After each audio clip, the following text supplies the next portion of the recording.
Throughout this series, I've been sticking to a fairly solid list of films deemed to be the best and most culturally relevant, but on this occasion, I'm going to be looking at a film that is often sorely overlooked.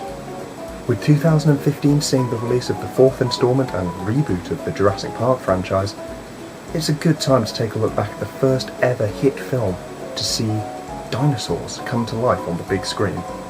1925's The Lost World.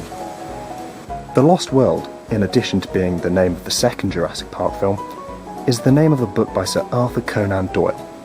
Somewhat overshadowed by his timeless Sherlock Holmes series, The Lost World features an expedition into the deep jungles of the Amazon, into a land where dinosaurs still live.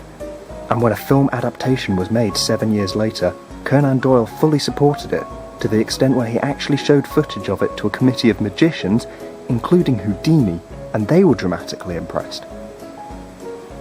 The most impressive thing to talk about in regards to the film is its pioneering use of stop-motion animation in order to bring the dinosaurs to life.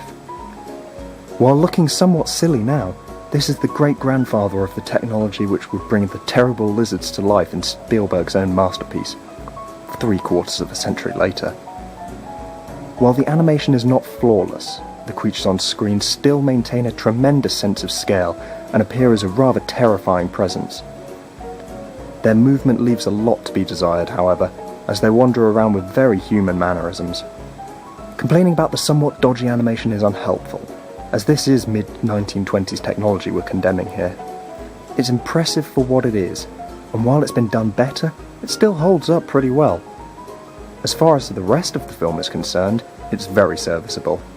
The acting is all well done, and all the characters come across as interesting, if a little one-dimensional. One particular love triangle subplot serves as only to make all the characters involved come across as unlikable.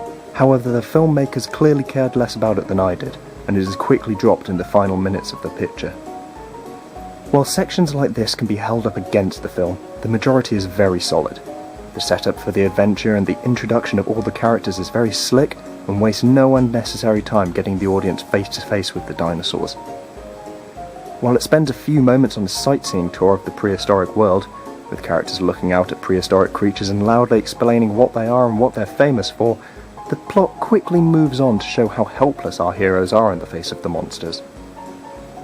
While I'm sure this was done out of the simple reason that actors couldn't occupy the same screen as a dinosaur for long, it is refreshing to see a film where all the characters cower inside a cave while dinosaurs fight outside. At the end of the day, I missed this film at a first glance because it doesn't seem to have been remembered as well as some due to its entirely frivolous nature.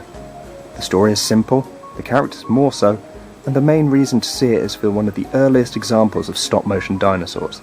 And that's a perfect reason to see it.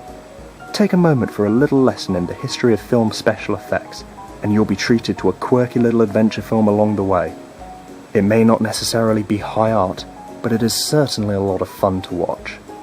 3 out of 5 stars. Watch it. I know it's been a really long time since my last upload, and I promise you more retro reviews are coming in the next few months. However, this episode was special. I'd like to thank Charlie the Anteater for suggesting that I review it, and if anyone else out there has a specific film that they really want to see me talk about, I can't think why, but please let me know in the comments below. Thank you.